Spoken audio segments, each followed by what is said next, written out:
Santa Margarita María Alacoque. Virgen, 1647 a 1670.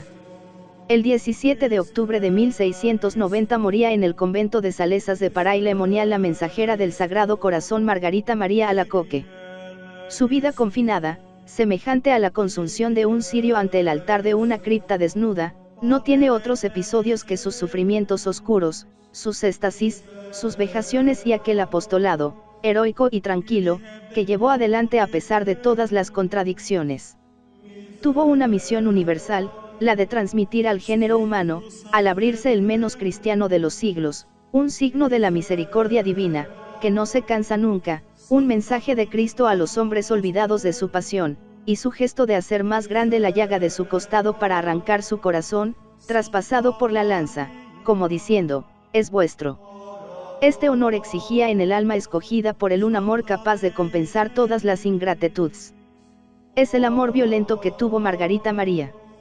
Quisiera, decía ella, tener 1000 cuerpos para sufrir, 1000 corazones para amar y 1000 espíritus para adorar. Fue un prodigio en la obediencia paciente de la fe, en el ejercicio de las humillaciones, en el valor para arrastrar, a donde no quería seguirle, aquel miserable cuerpo, que San Francisco de Sales llamaba nuestro saco de gusanos, y ella, una carroña de pecado. Su autobiografía, obra de una profunda belleza, debiera leerse de rodillas, como se escribió. Toda ella se compone de estados místicos y de coloquios interiores. Mientras que la vida de Santa Clara de Asís se presenta a la memoria como una serie de frescos, la suya, más abstracta y uniforme, carece del colorido exterior que se impone a las multitudes. Nada parecía designar para las predilecciones supremas a la hija del notario borgoñés Claudio Alacoque. Tenía una complexión de víctima, pobre, enfermiza, extraordinariamente impresionable. Dolorosas herencias mortificaron su infancia.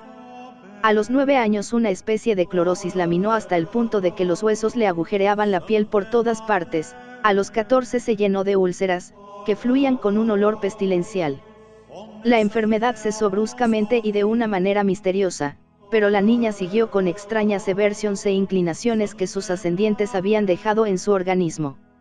Era torpe en sus movimientos, tímida, miedosa, excesivamente inclinada a reflexiones sobre sí misma, y de un amor propio altivo y suspicaz. No obstante, vencía los obstáculos de su temperamento gracias a un instinto seguro que la guiaba hacia la perfección. Solo el pensar que iba a ofender a Dios era suficiente para librarla de sus vivacidades. La majestad del Señor la dominaba de tal modo, que no se atrevía a dirigirse a él, y todas sus comunicaciones eran con la Santísima Virgen. La Virgen era su guía, la corregía sus faltas, la enseñaba a hacer la voluntad de Dios y vigilaba todos sus actos. Sucedióme una vez, declara ella, que, estando sentada rezando nuestro rosario, se presentó delante de mí y me hizo esta advertencia, que nunca se ha borrado de mi espíritu, aunque era entonces muy pequeña. Extrañóme, hija mía, de que me sirvas con tanta negligencia.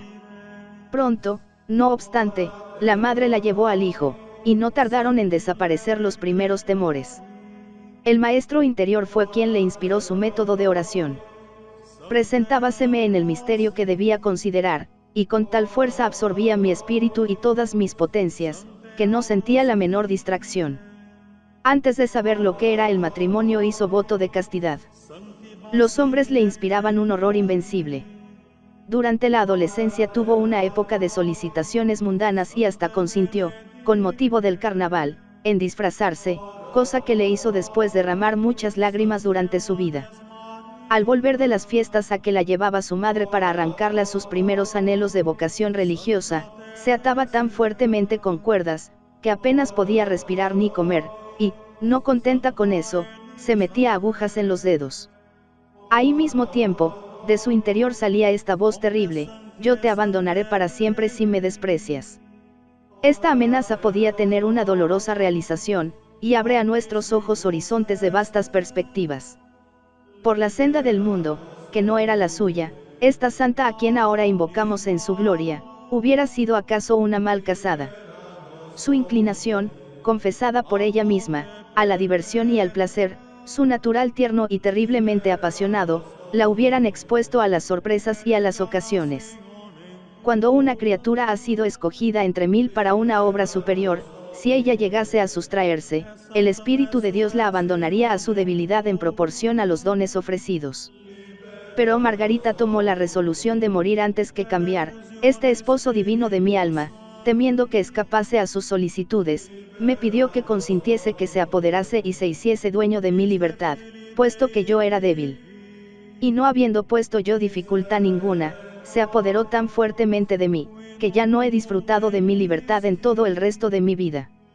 Diose al esposo sin poder perderle, y, sin embargo, no cesó de merecer, es decir, de ser libre, porque entre ella y el amado, fuera de los momentos del éxtasis, el muro de las apariencias terrestres prolongaba una noche amarga, en que era necesario buscar y sufrir. Desde aquel día hizo del sufrimiento un tabernáculo inviolable, y de las humillaciones un pan delicioso, realizando el ideal de su padre San Francisco de Sales, cuando hablaba de desollar la víctima, de asemejarse con Cristo desgarrado y desfigurado, de dar a un siglo experto en perseguir el yo odioso en sus más diabólicos senderos, una lección elocuente de la manera de matarlo y aplastarlo. El amor propio, observa ella, finalmente, nos hace creer que es Dios a quien buscamos cuando nos apegamos demasiado a las cosas de su servicio, cuya pérdida nos causa turbación.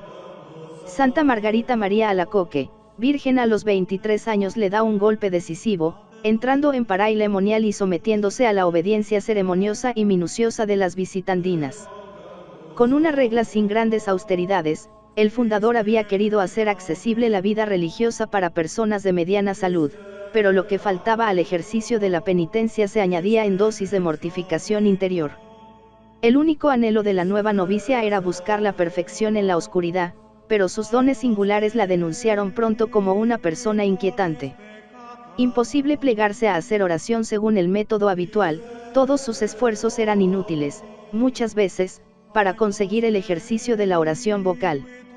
Veíasela con la boca abierta, sin poder articular una sílaba. Al salir de sus raptos, quedaba como sumergida en una especie de embriaguez, y estos fenómenos aumentaban su natural torpeza, haciendo que se olvidase de recoger las brozas cuando barría, o que se le cayesen los objetos que cogía en sus manos. Y entonces se oía la carcajada del demonio y una voz que decía: «Oh, la tonta. Habráse visto ser más inútil». Las aventuras desgraciadas se repetían diariamente, las monjas empezaban a pensar ya lo mismo que los diablos, y la pobre estática se fabricaba una almohada con los cascos rotos y rezaba, sollozando: «Oh mi único amor. ¿Por qué no me dejas en la vía común?». Pero el dolor era su vocación. Corporalmente, sus enfermedades la atormentaban sin cesar, extenuada por la fiebre, torturada por la jaqueca, el pecho como atravesado por unas de navajas, y en el costado el agudo dolor del corazón transverberado. Tenía además que sufrir los asaltos del demonio, tentaciones horribles de glotonería, y a veces de lujuria, y a veces de abandono prolongado, hasta creerse una condenada. Por añadidura, los tormentos de las almas del purgatorio, sus buenas amigas, parecían caer sobre sus huesos como plomo derretido. El más cruel de sus martirios se lo proporcionó la misión que Dios la confiaba con respecto a sus hermanas. Primero recibe la orden de advertir a sus compañeras que su regularidad era mediana y que no vivían según la voluntad de Dios. Imposible decidirse a realizar su misión, pero la orden fue reiterada. Ella, que se consideraba como una cloaca de miserias, que gemía de la tristeza, de la desesperación de su indignidad, que se horrorizaba comparando su corazón, átomo feo y sucio, con el corazón de Jesús, sol sin mancha, viose obligada a arrastrarse, temblorosa y sollozante, hasta la celda de la superiora, que recibió humildemente la amonestación. Pero las otras religiosas, las viejas sobre todo, irritadas contra ella, la injuriaron, la trataron de idiota y endemoniada y la rechazaron, rociándola con agua bendita y exorcizándola con la señal de la cruz. El mensaje se hizo pronto más general. Había síntomas de decadencia en el organismo de la cristiandad, la gangrena jansenista, el falso rigorismo de muchas almas que se consideraban piadosas, el alejamiento de la Eucaristía, el espíritu de ambición, la relajación de las costumbres, la razón seca y meticulosa, el azote siempre terrible del orgullo místico, la molicie latente de las almas satisfechas de su perfección porque han escogido una vida superior, Todo esto presagiaba la sociedad en que Voltaire había de presentarse como el conquistador de la nueva era. Y Dios quería prevenir el mal, precisamente por medio de esta religiosa. Margarita María no fue solamente una estática, sino también un apóstol. Ella vio, en la punta suprema del entendimiento, las profundidades de aquel abismo que había sido hecho para una flecha sin medida, que es la flecha del amor. Ella propagó, primero en su convento, después a través de toda la tierra, la devoción destinada para renovar en las almas el ímpetu de la fe y las llamas de la caridad. Sus cartas están llenas de este tema, que era su obsesión, penetradas de un ardor tierno, paciente, convencido, que acabó por triunfar de todos los obstáculos. Y antes de morir pudo ver cómo se iba extendiendo ese culto que Jesús le revelaba, como el supremo esfuerzo de su amor que quería favorecer a los cristianos en estos últimos siglos, proponiéndoles un objeto y un medio tan propios para obligarlos amorosamente a un sólido amor. Esta fue una de sus grandes alegrías. Era entonces cuando exclamaba, aunque mis penas durasen hasta el día del juicio, si eso había de servir para gloria de Dios, viviría contenta. Pero si había participado de la agonía del Señor, llegó también para ella la hora de los consuelos, presagio de su gloria celeste. Yo seré tu suplicio y tu alegría, le había dicho el amado, y estas palabras tenían su completa realización. Ella misma declara que, Dios la hacía saborear lo más dulce que hay en las caricias del amor. A veces le parecía, que su espíritu se alejaba de ella para unirse y perderse en la inmensa grandeza de Dios. Soy indigna de acercarme a vos, clamaba entonces, sollozante, pero el Señor le respondía, cuanto más te escondas en tu nada, más se inclinará mi grandeza para buscarte. Desde el día de su profesión, en que consumó su matrimonio espiritual, percibía constantemente, y con más claridad que si fuese con los sentidos, la presencia de nuestro Señor, lo cual no hacía más que aumentar la sed de poseerle también por el Santísimo Sacramento. Tal es mi deseo de la Sagrada Comunión, decía ella, que aunque fuese necesario pasar por un camino de llamas con los pies descalzos, me parece que esta pena no sería comparable con la privación de tan soberano bien. Su lengua no nos da más que unos balbuceos de los transportes de sus éxtasis, de los goces maravillosos de aquellos instantes en que Jesús, como a Juan, la hacía descansar sobre el lugar en que latía su corazón. Era el extremo del sufrimiento con el extremo de la alegría, una participación de la pura beatitud, como aquella del Día de Todos los Santos, en que le fue dado vislumbrar un pequeño reverbero de la gloria. Los transportes de alegría y los deseos que despertó en ella esta visión no se pueden describir. Todo un día pasó, sumergida en un océano de placeres. Salió de él, pero se hubiera muerto si no le hubiera dado Dios el presentimiento de que pronto volvería a sumergirse de una manera absoluta y definitiva.